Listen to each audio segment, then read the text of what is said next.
SCP-32 Object Class Euclid Special Containment Procedures SCP-32 is to be housed in an Automated Containment Unit 535-15. Direct contact with SCP-32 is to be restricted to research-relevant tasks only. Interviews, if deemed necessary, are to be carried out using the unit's remote communication array. While SCP-32's presence is not directly harmful to the human body, exposure to it is to be limited to periods of 12 hours or less due to its adverse effects on most beneficial microorganisms. SCP-32 is not to be exposed to any biological material not refined or otherwise tampered by humanity, with an emphasis on non-human living entities.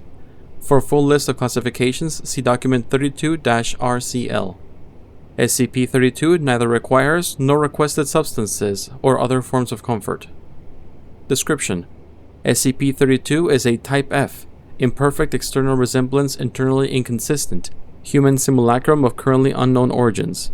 It is composed of an outer shell of pigmented silicone, 5.5 mm thick, and various plastic fiber polymers, with the outward appearance of a Caucasian woman nearing the third decade of life. SCP-32's interior is composed entirely of liquid refined oil, lacking any skeletal or muscle structure. Despite this, SCP-32 is capable of locomotion and speech. SCP-32 is capable of maintaining the illusion of humanity at a moderate distance, but becomes unconvincing at a closer range, causing mild discomfort in most observers. This effect has been deemed non-anomalous despite apparently possessing fully recognized cognitive abilities. SCP-32 claims that it is not sapient, acting only as an intermediary instrument of its creators. The Foundation has not been able to verify or refute this claim as of yet. SCP-32 possesses extreme adverse effects to any biological entity in its close vicinity not created, willfully influenced, manipulated by, or similarly relating to humanity. While the exact nature of these effects varies, SCP-32's presence inadvertently causes severe and irreparable damage to the ability of any living organisms to exchange and or use energy. Wild flora loses its ability to photosynthesize, or otherwise produce or consume energy. Fauna, the use of its respiratory and digestive systems, etc. This applies to microorganisms as well, though SCP-32's effects seem to favor damage to the reproductive systems instead. It is hypothesized that the symbiotic relations some microorganisms have to humanity is the reason for this discrepancy.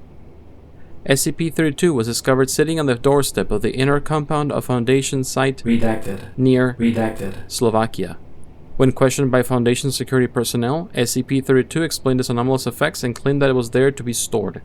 Surveillance footage shows no record of the time of its arrival, and it is not yet known how SCP-32 came to know its location or approach it without being spotted. When asked for its reason for seeking Foundation custody, SCP-32 replied that it was there at the command of its creators, seeking indefinite storage until claimed. Addendum: Interview 32-A.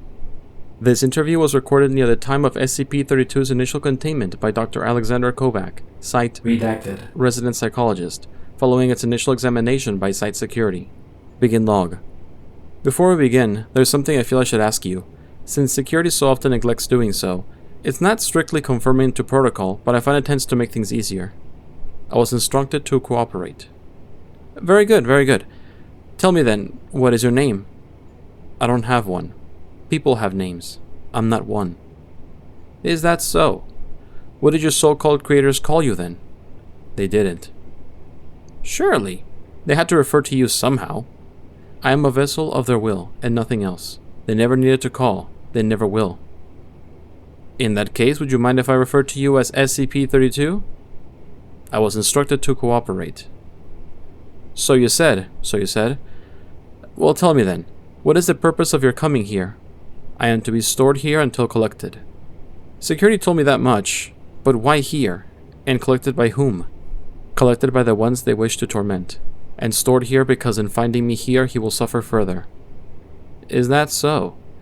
Is that person you refer to part of this organization then? Do your creators bear some grudge towards a particular operative? He is not one of you, merely a one-time sympathizer of sorts. He believes to try to help him once, and he is forced here. If he finds me here, you will die. That will hurt him. They have no interest in any of you, or your organization. You are here as a tool, just as I am. Who is this man then? What did he do to earn this sort of treatment from your creators? He did not know his place. One when he should have lost. He was proud when he should have been humbled. He was wasteful with gifts too precious for abuse. And you are here as punishment?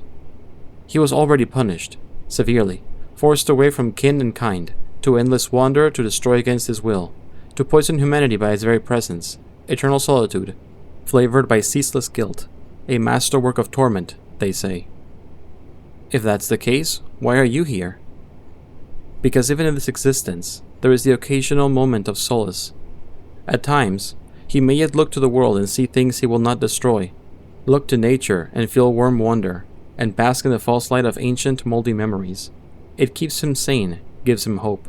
That will not serve, hence my presence. I am to be his last undoing, a hastening to the end of reason. And how will your presence do that? Are you meant to deceive him in some way? Is that why you look the way you do? In a manner of speaking. Eventually, his wanderings will lead him here, to me. In a day, a month, or a century, he will recognize me and see what they think of his precious memories, how they mock them. He'll understand this because of his actions. She is forever beyond his grasp, and all that remains to him is me. A simulacrum as artificial as hope. When he finds me, I will attach myself to him, and he will watch the mockery of his memories destroy his last source of solace. And that will be that. You said he will recognize you? Why? I used to be his wife. End log. Interview 32-B. This interview was held 6 months following SCP-32's initial containment, as part of a series of interviews meant to evaluate SCP-32's cognitive abilities and personality, or lack thereof. Begin log. I hate her. Well, that's certainly a way to start an interview. Care to elaborate? The one I was made to look like. My mold. I hate her.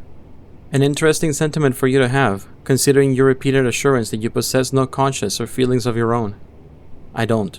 I hate her because they want me to. It serves their purpose.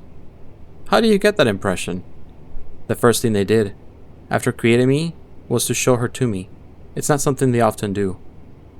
I don't follow. Interfere with those who pass beyond their halls. They might be vengeful, spiteful, even cruel, but they take their duties very seriously. Just to show her to me, to risk disturbing her final rest. They wouldn't do that without a purpose. And she was beautiful. So peaceful, serene, whole. Even gone, even dead, I could see the essence of who she used to be, of who she still was and forever will be. Her soul.